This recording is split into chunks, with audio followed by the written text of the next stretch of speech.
ನಮಸ್ತೆ ಎಲ್ರಿಗೂ. ಮಹಾಗಣಾಧಿಪತಿಯೇ ನಮಃ. ಓಂ ನಮಃ ಶಿವಾಯ. ಮಲೆ ಮಹದೇಶ್ವರಾಯ ನಮಃ. ಮನೆ ದೇವ ವೀರಭದ್ರ ಸ್ವಾಮಿನೇ ನಮಃ. ಪ್ರಜ್ಞಾಂ ದೇಹಿ ಸ್ಮೃತಿಂ ದೇಹಿ ವಿದ್ಯಾಂ ವಿದ್ಯಾದಿ ದೇವತೆ ಪ್ರತಿಭಾ ಸ್ಮರಣಾ ಶಕ್ತಿ ತಸ್ಮೈ ವಾಣಿ ನಮೋ ನಮಃ. ನಮಸ್ತೆ. ಮೊನ್ನೆ ಶಿವ ಸ್ವರೋದಯ ಶಾಸ್ತ್ರದ ಬಗ್ಗೆ ಹೇಳಿದ್ದೆ. ಶಿವ ಸ್ವರೋದಯ ಶಾಸ್ತ್ರ ಕಲ್ತ್ಕೊಂಡ್ರೆ ತಿಳ್ಕೊಂಡ್ರೆ ಯಾವುದೇ ಜ್ಯೋತಿಷದ ಜ್ಞಾನ, ನವಗ್ರಹಗಳ ಜ್ಞಾನ, ಪ್ರಶ್ನಾಶಾಸ್ತ್ರ, ಕವಡೆಶಾಸ್ತ್ರ ಇವೆಲ್ಲ ನೋಡಬೇಕಾದ್ರೆ ಜ್ಯೋತಿಷ ಜ್ಞಾನ ಬೇಕೇ ಬೇಕು. ನವಗ್ರಹಗಳ ಬಗ್ಗೆ ತಿಳ್ಕೊಂಡಿರಲೇಬೇಕು. ಆಗಲೇ ನೀವು ಉತ್ತರ ಹೇಳೋಕ್ಕಾಗೋದು. ಎಷ್ಟೋ ಜನ ಪುರೋಹಿತರುಗಳು ಕೆಲವು ಕೆಲಸದಲ್ಲಿ ಪುರೋಹಿತಿಕೆಯಲ್ಲಿ ಬ್ಯುಸಿ ಆಗಿರ್ತಾರೆ. ನವಗ್ರಹಗಳ ಬಗ್ಗೆ, ಜ್ಯೋತಿಷ್ಯದ ಬಗ್ಗೆ ತಿಳ್ಕೊಳಕ್ಕೆ ಟೈಮ್ ಇರಲ್ಲ. ಯಾಕೆಂದರೆ ಅದೊಂದು ದೊಡ್ಡ ಸಬ್ಜೆಕ್ಟ್. ಅದು ರೆಫರ್ ಮಾಡಬೇಕಂದ್ರೆ ಸುಮಾರು ವರ್ಷಗಳೇ ಬೇಕಾಗ್ತದೆ. ಮತ್ತು ಕೆಲವರು ವಿದ್ಯಾಭ್ಯಾಸನೇ ಇಲ್ದಿದ್ದವರು ಪೂಜಾರಿಗಳಾಗಿದ್ದಾರೆ. ಅವ್ರಿಗೆ ಓದೋಕ್ಕೆ ಬರೆಯೋಕ್ಕೆ ಬರೋಲ್ಲ. ಇಂಥವರೆಲ್ಲ ಪೂಜಾರಿಗಳು, ಪೂಜಾ ಸ್ಥಾನ ಪುರೋಹಿತರುಗಳಲ್ಲಿ ಇರ್ತಾರೆ, ಏನೋ ಕಲ್ತ್ಕೊಂಡು. ಆಗ ಯಾರಾದರೂ ಬಂದು ಇವರು ಪೂಜಾರಿಗಳು, ಇವರು ಪುರೋಹಿತರುಗಳೆಲ್ಲ ಗೊತ್ತಿರ್ತದೆ ಇವ್ರಿಗೆ ಅಂತ ಕ್ಲೈಂಟ್ಸ್ ಬಂದು ಏನೇನೋ ಪ್ರಶ್ನೆಗಳು ಕೇಳ್ತಾರೆ. ಅದಕ್ಕೆ ನಿಮ್ಗೆ ಉತ್ತರ ಹೇಳೋದಕ್ಕೆ ಕೆಲವ್ರಿಗೆ ಮುಜುಗರ ಆಗ್ಬೋದು. ಯಾಕೆಂದರೆ ಗೊತ್ತಿರಲ್ಲ, ಅಥವಾ ಏನೋ ಒಂದು ಹೇಳಿ ಕಳಿಸೋದು ಈ ರೀತಿ ಇರ್ಬೋದು. ನೀವು ಶಿವ ಸ್ವರೋದಯ ಶಾಸ್ತ್ರನ ಕಲ್ತ್ಕೊಂಡ್ರೆ ಜ್ಯೋತಿಷ್ಯದಲ್ಲಿ, ಪ್ರಶ್ನೆಯಲ್ಲಿ, ಕವಡೆಶಾಸ್ತ್ರ ಏನೇನು ಹೇಳ್ಬೋದು ಎಲ್ಲದಕ್ಕೂ ಶಿವ ಸ್ವರಶಾಸ್ತ್ರದಲ್ಲೇ ನೀವು ಉತ್ತರ ಹೇಳ್ಬೋದು ಕ್ಲೈಂಟ್ಸ್ಗೆ. ಯಾರು ಬಂದು ಇವತ್ತು ಮಗು ಗಂಡೋ ಹೆಣ್ಣೋ ಮುಟ್ಟೋದು ಹೇಳಿ ಅಂತ ಹೇಳಿದಾಗ ನೀವು ಸ್ವರ ನೋಡಿ ಇದೇ ಮಗು ಆಗ್ತದೆ ಅಂತ ಹೇಳ್ಬೋದು. ಅಥವಾ ಹೊಟ್ಟೆಲಿ ಮಗು ಸತ್ತಿದೆಯಾ ಅದನ್ನು ಹೇಳ್ಬೋದು ನೀವು. ಹೀಗೆ ಪ್ರತಿಯೊಂದು ಹೇಳ್ಬೋದು. ಇನ್ನು ಕೆಲವರು ನಾವು ಮೇಲಿನ ಲೋಕಕ್ಕೆ ಪುಣ್ಯ ಸಂಪಾದನೆ ಮಾಡಬೇಕು ಅಂತ ಕೆಲವರು ಕಾಲ ಕಳೆದುಬಿಟ್ಟಿರ್ತಾರೆ. ತಕ್ಷಣ ಸಾವು ಬಂದ್ಬಿಡ್ತದೆ. ಅಯ್ಯೋ, ಆವಾಗ ಮೇಲೆ ಯಮಕಿಂಕರು ಯಮಲೋಕದಲ್ಲಿ ಶಿಕ್ಷೆ ಕೊಡುವಾಗ ನಾವು ಬದುಕಿದ್ದಾಗ ಪುಣ್ಯ ಸಂಪಾದನೆ ಮಾಡಿಲ್ಲ, ನಮ್ಗೆ ಸಾವು ಯಾವಾಗ ಬರ್ತದೆ ಅಂತ ಗೊತ್ತಿದ್ದರೆ ನಾನು ಪುಣ್ಯ ಸಂಪಾದನೆ ಮಾಡೋಬೋದಿತ್ತು ಅಂತ ಅಲ್ಲಿ ಆತ್ಮ ಕೊರಗ್ತದೆ.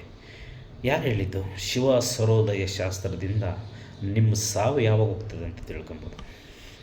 ನೋಡಿ, 8 ಬುಧವಾರ ಬೆಳಗ್ಗೆ ಎದ್ದ ತಕ್ಷಣ ಸೂರ್ಯೋದಯ ಸಮಯದಲ್ಲಿ ನಿಮ್ಮ ಉಸಿರು ಹಿಂಗೆ ಮುಷ್ಟಿ ಹಿಡಿದು ಜೋರಾಗಿ ಬಿಡಿ.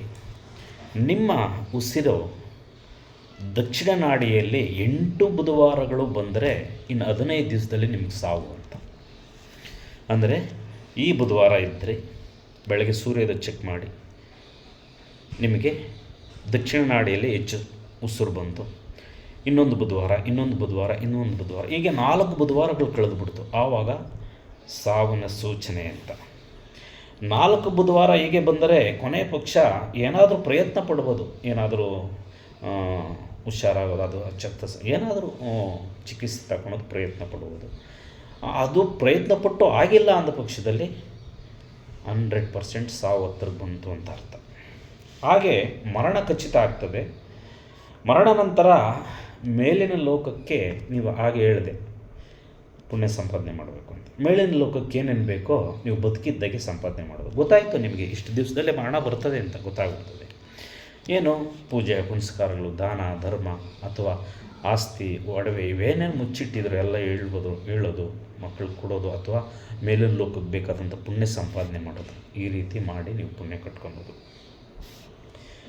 ನೋಡಿ ಎಷ್ಟು ಅದ್ಭುತವಾದ ಶಾಸ್ತ್ರ. 8 ಬುಧವಾರಗಳು ನಿಮ್ಮ ಶ್ವಾಸ ದಕ್ಷಿಣ ನಾಡಿಯಲ್ಲೇ ಆಡ್ತಾ ಇದ್ದರೆ ಇನ್ನು ಕೆಲವೇ ದಿನಗಳಲ್ಲಿ ನಿಮಗೆ ಸಾವು ಖಚಿತ. ಅಷ್ಟರಲ್ಲಿ ನೀವೇನು ಕೆಲಸ ಬೇಕೆಲ್ಲ ಮಾಡ್ಕೋಬೇಕು.